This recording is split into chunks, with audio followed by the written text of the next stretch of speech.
I'm Andrea with thiswellseasonedlife.com, where I help people who are ready to be done with dieting with recognizing and challenging diet culture. You're watching 100 Days of SEO.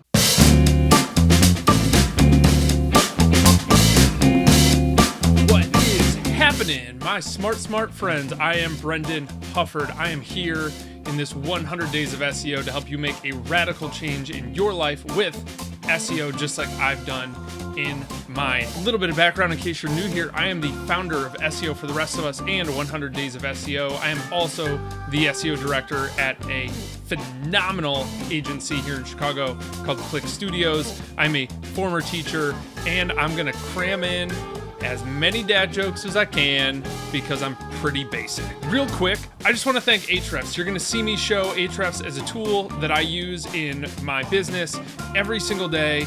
They're also a sponsor for this Workshop Wednesday episode of 100 Days of SEO, so thanks to Ahrefs. You're also going to get a good look at how I use Ahrefs for keyword and competitive research for a mostly brand new website. But before I tell you what that website is today, I want to invite you to join the 100 Days of SEO community at 100daysofseo.com/join. You get access to all the behind the scenes resources, including my Pillar Content Masterclass, where I lay out step by step how to create the kind of content that ranks in Google in 2019. So make sure you check that out at 100daysofseo.com/join. Now, onto the show. Today, we are talking about This Well-Seasoned Life, a fantastic website. And when I said earlier it was a mostly brand new website, I mean that. From an SEO standpoint, this is a fairly new website. In fact, we are looking at the homepage here, and really just in a spot that most of us have been at different points when it comes to SEO, with a homepage that is just a blog roll with a sidebar and some header navigation. And we're really going to break down what this website can do to improve. When we're talking about ranking factors, just as a quick review, the way I think about SEO, I think about the website first. The website is the foundation of the building. Then you have your content. Those are the screws and the structure and the 2x4s. And then you have your authority, and that's everything else that makes a home livable and makes you even able to sell it someday. So what I want to do is we're actually going to hop out of the slides here, and I want to take a look at things. So this is thiswellseasonedlife.com. First thing that I notice here is that this website it says my journey to a healthier and more flavorful existence, but it's a picture of trees. I don't know. I just don't know if this website is for me. If I land on the homepage, I have no clue. About, blog, podcast, social media, stuff I like, contact me. It's so generic right now, it doesn't speak to anybody. I have no idea. Even if I found my way here based on a recommendation from a friend, they're like, oh, go check out this wellseasonedlife.com. It's got everything you want to know about the thing you're looking for. And I come here and I'm like, what is this? Is this about travel? And I'm not saying this to be critical, and I'm certainly not saying it to be snarky. I want to be very, very clear here. When you're starting a new website, this is where we all start. What would be really helpful here would be to have a really focused homepage. As I scroll down here, I see, all right, hey, cool, there's a logo. They have a logo. That's awesome. I see an interview with Jen Stevens. I still don't know what this website is about. I see join the email list, which is great. I think that's funny. Keep me well seasoned. Facing the truth, not sure what it's about. You know, as I'm going down here, I'm starting to see some tags. I'm starting to see some things that maybe might be helpful to me if I'm interested in these topics. But let's go back up. So there's so much here. First of all, it's interesting with this theme is these drop downs are also clickable. So stuff I like is clickable, but then this is also clickable, and then so are these. And this is a really confusing navigation structure. It's not just confusing now at the beginning phase of the website, but as Google's, as your website gets bigger and Google has to crawl it again and again, we want to make it really easy for Google to crawl your website. So if I go to the About page, I can start to see a really accurate picture of what this website is about. Awesome. Now I see that there's a person. So my journey to a healthier, more flavorful existence. Now I see a person. This is the first time I'm seeing who this website is about. The problem is I'm updating. I've spent my reflections. Who is this? I still don't know.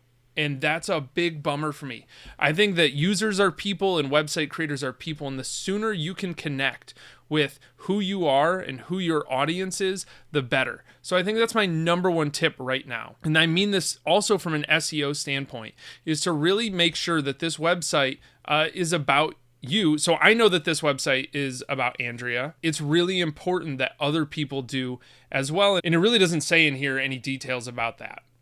The other things I want to talk about here, these headers could be used really advantageously, and I'll explain more. We'll kind of actually come full circle back to this, but I want to just comment really quickly. Let's get social media. You have somebody on your website. That should be the ultimate goal, would be to get them to their website and either get them to opt in or convert. Like, this is the final point of conversion. You have worked so hard to get them to the website. Do not drive them back to Facebook. They will never come back. They'll see all their notifications and they'll start going through their feed. I know you want to send them to a Facebook group, but I'm just letting you know they will not come back. This should be under podcast. There's no reason for this to live under social media and podcast. Email list, if you want people to sign up for your email list, this should be the page, right? And other social media accounts, like, we really shouldn't be driving people off the website. They should be finding these through hashtags, through the search on those pages. So you can see here, right, like, enter a really, strong Instagram, but just figure out where you want to play here. If you want to play in SEO, then don't push people to your Instagram. But you do get a lot of views on Pinterest, which is fantastic. We definitely do want to consider this is a really good way to drive people back to your website. And what that would look like, just simply, I'm not a Pinterest expert, I don't play one on the internet, but this looks like getting people to check out your boards over and over, and then putting your own stuff on your boards, pinning your own things, so while they're there to look for the general topic, they're also finding you. The other thing that I think is really crucial to mention here on the website is just removing all of these Google ads. There's no reason for me to click away to DocuSign when I'm here. And the stuff in the text, this is good because the problem is this is not obvious that this is an affiliate link and this is something you support. I would push people to a page about Dinner Daily. Say hey, check out my Dinner Daily review, and then get them over there. Don't just cram these in the middle of a post because it's really out of context. The same with this, rental of exquisite linens, more just retargeting ads and things like that. It comes out really wonky, and these are some of your better art, more popular articles. But here I'm going to MozCon, you don't want to send people away to this stuff, and you don't get to decide what they see here, and that's a huge liability. All of a sudden, if they are getting retargeted by some weird stuff, luckily for me, it's SEO retargeting, and BBJ Linen, which is a client from Click Studios, I've been on their website a million times. We also handle their paid advertising, so I'm literally looking at my own work. Which is funny, but what if it's something weird? What if it's something weird? You don't want that showing up in the middle of your page here. That's so awkward. ClickFunnels, thanks ClickFunnels. Of course you would be here too. But my point is, Andrea, this is not what you want to show. So I would get rid of all of these ads right away. There's no way you make enough money from these ads to make it worth this horrible user experience. And a better user experience means better rankings in search. And then finally, now we're starting to get in some really good stuff here. This Wild Tree Wellness product launch, the shakes and things like that. This is better. We got a video. This is still out of place, but we've talked about that. But here we have good, helpful images and things. I think this is all really valuable. And I hope that this has been really helpful so far, just thinking through what should be on the website. Now I want to kind of dive into just a quick overview. So I'm using Ahrefs here. And what I meant by a brand new website was there's only 8 linking domains here, only ranking for 137 or so keywords, nothing really valuable, which is fine, which is totally fine. Some traffic kind of up and down coming in here from search. When I filter out, these are only page 1 keywords. We've ranked in the top 3 for things a couple times. It's just not a lot. We're still pretty new in terms of SEO, and that's great. SEO for a brand new website, you just have so much opportunity in front of you. In terms of that, I want to look at your top pages. So before I looked at top pages, I want to look at overall organic keywords. So I clicked over here on the left here in Ahrefs, and looking at the organic keywords, I can see, and you mentioned this to me when you shared your website with me, that you're ranking for a lot of this bright line eating stuff and wild tree stuff, but you want to start getting more content out there, and that's great. But I think this is the key, and I'm going to bring this back time and time again throughout this workshop Wednesday. You really want to own your stuff. So build a castle, build a moat around it, and then go conquer new territory. Right? But the problem is too many people, in a very like medieval sense, they build half a castle, they don't defend their castle, and then they're on to the next. And the problem is SEO is competitive. There's other people writing about bright line eating and wild tree stuff. And if you're not defending your castle and setting up a defense for it and building it really strongly before, and I'll give you a tactic exactly how to do this. If you watch till the end of the video, I'll explain exactly how to build these out. Build that castle and that moat and then move on to the next. But you shouldn't be trying to move on to other things, especially treating this website as like a personal blog until you've actually created this content that's going to bring people in organically. So again, we see the bright line stuff, the wild tree stuff, and that's pretty much your most popular content. And the top pages here, it's one of the coolest functions of Ahrefs. I love this top pages thing. These are ranking in search and doing really well, but not because you have links to them. And that's great. That means the content is strong. The next step for me would be to build links to these. You can see this is, again, a really good start. You're even writing for things that people Google, which is fantastic. What is wild tree? Wild tree shakes. Like, this is perfect. Bright line eating recipes. You've done keyword research just by knowing what people like yourself want to know and then writing that out. The one thing that you mentioned to me was you weren't sure who your competition was. So what I'm using here in Ahrefs is a little section here called competing domains. What's really cool is it shows the keyword overlap. So what I was looking at here with these top ones were that we had a lot of overlap in terms of keywords. You don't have a ton of keywords. So for a new website, sometimes competing domains is genuinely unhelpful because we can't show overlap when there's nothing on our end. But I was able to actually get some really good feedback from this. So the first one that I pulled up here is Amanda's great idea. Now, it's cool to look at somebody else's website and kind of scroll through it and see all of these different things. No, why did you put it's too early. I'm not ready to opt in yet. I just got here. Chill. I take that back. Amanda might have set that because I hit the bottom of the page, which is usually a good time to do a pop-up, but too soon. Here's why I pulled up Amanda's great ideas, because I wanted to see what Amanda was doing well. So we can see 34 referring domains, so a little bit farther along. So if Andrea's website, if This Well Seasoned Life is step 1, then this is step 2. What I wanted to see here is, again, I wanted to use the top pages function to see what content was really hitting here. Now, again, this is great to see. No referring domains on this content. That means you can probably rank for things without having to get a bunch of backlinks to it. So you can see the Bright Line Eating review is here. Bright Line Eating 1 year later. That's a good thing, like a good thing that people want to see. Again, I'm going to circle back to this. People want to see results from things. And some of these other ones aren't super helpful for what we're talking about. Another website that I found was Susan Pierce Thompson. And wouldn't you know that digging around a little bit, you would find out that Susan Pierce Thompson is the one that created Bright Line Eating. So it might be hard to outrank Susan. But again, we're going to get content ideas. So I click here over to top pages. Despite having a huge brand around Bright Line Eating and tons of videos, and Susan's really got this huge thing going around Bright Line Eating, if you look at this, we don't get a lot of content ideas from this. Like books for food addicts, like maybe that's helpful, but random living and clip, like random Forrest Gump, like these are not helpful things that we can actually model content after. The last one I wanted to pull up here is Mike Rousa, I guess. I love this. This is exactly what I was talking about. Granted, this is a horribly designed website. Please don't copy this. This, at the beginning, like I immediately know whether this website is for me or not. I help busy moms and dads with simple and easy ways to lose weight, gain energy, build lean muscle. Get it? It sounds super generic, but this is what's missing on your website is who you help and what you help them with. So there might be some ideas here. So let's dig a little further as we look into Mike's website. Again, kind of on a step 2 here. 25 referring domains, not a lot of data right now. As we click over to top pages, we can see a good thing that we can look at here and model is these versus articles, right? This thing versus this thing. This thing versus this thing. I would love to see a Bright Line Eating versus Wild Tree kind of article. I think that would be incredibly valuable. Or any other things that you've tried in the past. This versus this would be really, really helpful and really valuable.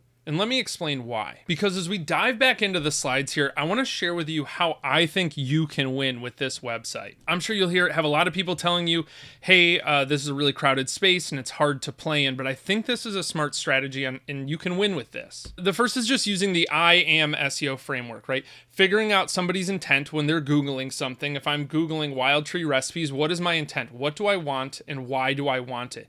Then how are we going to give that to them? We're certainly not going to give them recipes with every other paragraph with an advertisement stuck in the middle of it. Those are terrible. All those recipe websites are awful. We all hate going to them. Please don't make that. Right? We already know the medium. We know where it's going to live. And then if we have to make it more relevant, hint, we're going to do that with the links here in the bottom left. So it gives us an idea. If we're still ranking at the bottom of page 1 or on page 2, we know we need links to that content. And a really smart way that we're going to figure this out is with topical research, not looking at specific keywords, but at overall topics and making sure we solve for that intent in the Am SEO framework. So in looking at this, I pulled up some stuff. I wanted to do a little bit of keyword research around wild tree, and I wanted to pull up this thing in Ahrefs called having the same terms. So these are a whole bunch of ideas around it, not just, hey, here's one keyword to write for. So we can see here, we see wild tree recipes, wild tree meals, wild tree products, and now we get a little deeper. Wild tree reviews, that's something you could definitely rank for. And look at this keyword difficulty. Oh my gosh. And all this volume and traffic. Here's the thing, Andrea, you really need to own wild tree. Like build your castle in wild tree, build a moat around it, and then you can go to other stuff. I'll give you a couple ideas on how to do this here in a moment. Also do this for Brightline Eating reviews, Brightline Eating recipes. Do the 14-day challenge and talk about it. Put together a Brightline Eating FAQ. Put together a Brightline Eating food list. And the way you structure these together really matters. I mentioned before this, the whole idea of showing results is really important. I remember when I started doing intermittent fasting, I was looking at, hey, can I write an article about this? And I'm like, crap, I'm never going to rank for intermittent fasting. It's incredibly difficult. 78 out of 100 keyword difficulty. I'm not going to outrank James Clear for intermittent fasting, but I could show my results and I could rank first for intermittent fasting results. Why? That's a different intent. That's a totally different search intent around I want to see the results versus I'm trying to learn about what it is. And the structure, the way I think you would win here and the way I think you can really build your castle is that most blogs are like this, where you have your main site, then you have the blog, and there's a couple topics that we write about. We write about wild tree and a bunch of other things, and then it's all just scattered in here. We got some podcast episodes and some personal blogs and, all these different things. But what if we actually took our main site and we started putting things together? We started categorizing everything into these content clusters. Now, a content cluster or a topic cluster, as HubSpot would call it, starts with your pillar content in the middle, like the ultimate guide to wild tree or something like that. And then on the outside, we're going to put all of this cluster content, smaller things. And this is how we're going to structure this. So if we jump back a little bit, Brightline Eating, the ultimate guide to Brightline Eating, that's our pillar content. And then we have cluster content, reviews of Brightline Eating. Another cluster content is the recipes. Another cluster content could be the FAQ, or you could even include the FAQ in the pillar content. Things like that. The food list could be another option. The same thing if we jump back to wild tree, like the ultimate guide to wild tree would be really, really helpful. Like everything you ever wanted to know about wild tree. And then you could have cluster content about like, hey, what's it like to go to a workshop? Here's some freezer meal recipes. Here's some like positive and negative reviews. People are Googling like where are the negative reviews, because I think so many of the people writing about wild tree are like you, ambassadors for the product. So it seems really positive. People are like looking at like, who is this not for? And if you're the one voice, you're like, look, like wild tree might not be for you and you give them that honest truth and they're like, oh, thank you. I trust you as a more neutral source of information. You're like, but it's also is for you then they'll be able to self-select out, but also self-select in, and then they'll be in your ecosystem. They've also built immense trust with you. So I think kind of jumping through here, this topic cluster is a great way, and I would really advise before you move on to more content and before you move on to other things, think about interlinking, think about creating that ultimate guide and creating that cluster content. Also, the last thing here is just really understanding what phase of the journey they're at in terms of their depth into your content, or into the topic rather. So are they problem aware? Are they solution aware? Are they product aware? Most aware? And here's how that looks actually specifically for you. So if they're problem aware, they know they have some pains, right? Like I want to lose weight without starving myself. But those are people who have have problems, and they know they have problems. They don't even know that those solutions exist. But once they do, now they're Googling what is Wildtree. We can get them in there. Then they're product aware. I know Wildtree exists, but then this is where we start writing about Wildtree reviews. Like, is it right for you? Like, let's put some of those negative reviews in there. Let's put some of those reasons why it might be a bad idea if. And then most aware is we get them in that, like, personal kind of review page of like, hey, I'm an ambassador for this product. I'd love to work with you, blah, blah, blah, or whatever. I hope that this is extremely helpful. I think that simply by the strategy of, look, we have a brand new website. We need to really build out our content and our topic clusters, and then we can write about other things. And Andrea, after you've written about those topic clusters, I would really advise you to start looking at link building from other websites. You need to build your authority, or else you'll spin your wheels for years writing all of this content, and people will rarely ever see it compared to if you actually had links pointing at that content. If this Workshop Wednesday was helpful for you, please go to 100daysofseo.com/join. Link is in the description. If you are watching on YouTube, please give this a thumbs up if it was a helpful resource for you. Leave me a comment below. If you are just starting your website, what are you struggling with when it comes to SEO? I'd love to make a video for you. I would love to answer you in the comments. So again, that's 100daysofseo.com/join. Get all of our bonus resources. If you're wondering how to create that pillar content that I talked about in this video, we literally have a pillar content masterclass for free in the community. Check that out. I've been Brendan Hufford. Don't forget to work hard, be nice to people, and don't get too lost trying to create something that matters.